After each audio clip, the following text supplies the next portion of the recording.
The day my father told me not to attend his retirement party didn't begin like a tragedy. It began quietly, almost normally, like betrayal often does.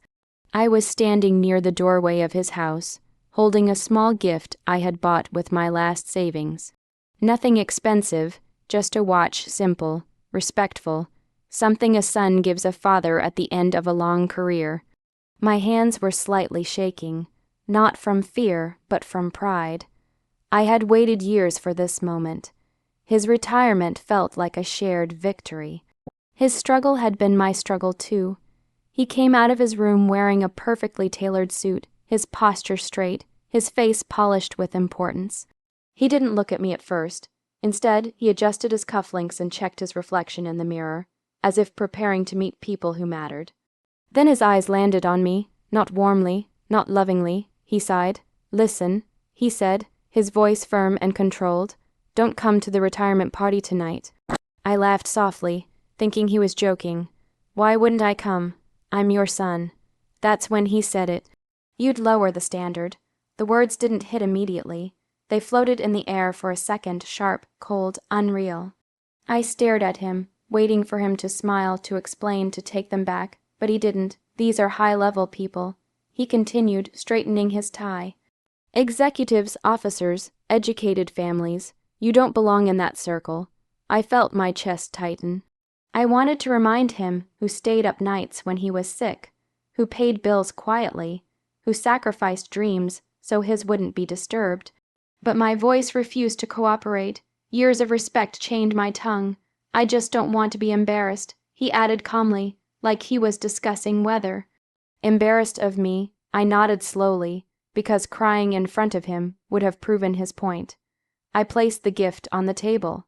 He didn't notice. As I walked out, memories flooded my mind.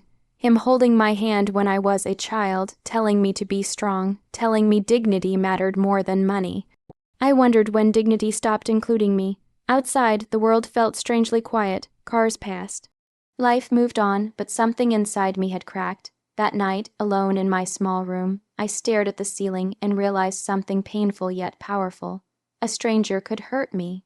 An enemy could break me, but only a father could make me feel this small. And in that silence, I made a promise, not of revenge, not of hate, but of transformation. One day, I would rise so high that even his shame wouldn't be able to reach me. I didn't go to the retirement party. That decision hurt more than my father would ever know, not because I wanted applause, but because a part of me still hoped he would change his mind. I waited for a call, a message, even a short sentence saying, "Come if you want." Nothing came. That night, while music and laughter filled a hall I was forbidden from entering, I sat alone in my room, with the lights turned off. The watch I had bought for him lay on the table, unopened, like proof of a love that had nowhere to go. I didn't cry. I felt something heavier clarity. From that moment on, I stopped explaining myself to people who had already decided my worth. I threw myself into work, not out of anger but survival. Every rejection hardened me.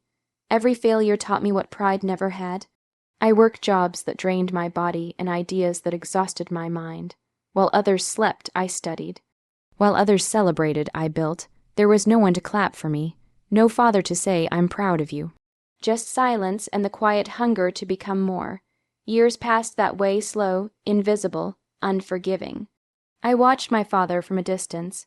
He enjoyed his retirement, attending gatherings where people praised his discipline and status.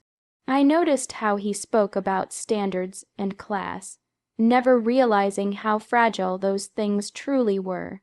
I never interrupted him. I never corrected him, because growth doesn't announce itself. My life began to change in small, uncelebrated ways. My name started appearing on documents instead of applications. People began asking for my opinion instead of questioning my background. I still wore simple clothes. I still spoke softly, but power was quietly forming beneath the surface. One day I passed by the same hall where his retirement party had taken place. The doors were closed. The lights were off. The glory of that night had faded, just like every temporary applause. That's when I understood something important. Status expires. Respect compounds. I didn't rise to prove him wrong. I rose to prove myself right. to the boy who once believed love was unconditional. And without realizing it, I was walking toward a future where standards would no longer be used to measure me, but where I would be the one setting them. I never planned to see my father again like that. The invitation arrived on an ordinary afternoon, clean, formal, stamped with importance. I read my name slowly, almost suspiciously, as if it belonged to someone else. Guest of honor, strategic partner, words I once believed were meant for other people, for higher standards. I arrived early to the event hall, dressed simply the way I always was. No arrogance, no need to impress. The kind of confidence that doesn't seek attention. The staff greeted me with respect before even checking my badge. That was new, I noticed it, but didn't let it change me. Then I saw him. My father stood near the entrance, wearing a familiar expression of authority. His hair had thinned. His shoulders weren't as straight as before, but his pride walked ahead of him. He handed his invitation to the security guard without hesitation, already expecting the doors to open. They didn't, sir, the guard said politely, scanning the list. Your name isn't on the approved entry. My father smiled, confident. Check again, the guard did, then again. Finally, he shook his head. This is a closed event. Only executives and stakeholders are allowed. The words echoed inside me. Executives, standards, belonging. My father's face tightened. Confusion replaced confidence. For the first time, I saw uncertainty flicker in his eyes. He tried to reason, to explain who he was, who he used to be. But titles from the past hold no weight at guarded doors. I watched from a short distance, my heart racing not with joy, not with revenge, but with something heavy and unavoidable. Life wasn't humiliating him, it was teaching him. Then the guard noticed me. His posture changed instantly. Good evening, sir, he said respectfully. My father turned, our eyes met. Time slowed. I saw recognition strike him like a quiet storm. The son he once dismissed, the standard he believed I lacked, standing there calm, included, undeniable. I stepped forward. He's with me. I said, my voice steady. The guard nodded without question and stepped aside. My father walked in silently, his pride bruised but intact enough to sit beside me. He didn't speak. Neither did I. The doors closed behind us, sealing a moment neither of us would ever forget. For the first time in his life, my father entered a hall not because of who he was, but because of me. Inside the hall, the atmosphere was calm but heavy, like the air before a final confession.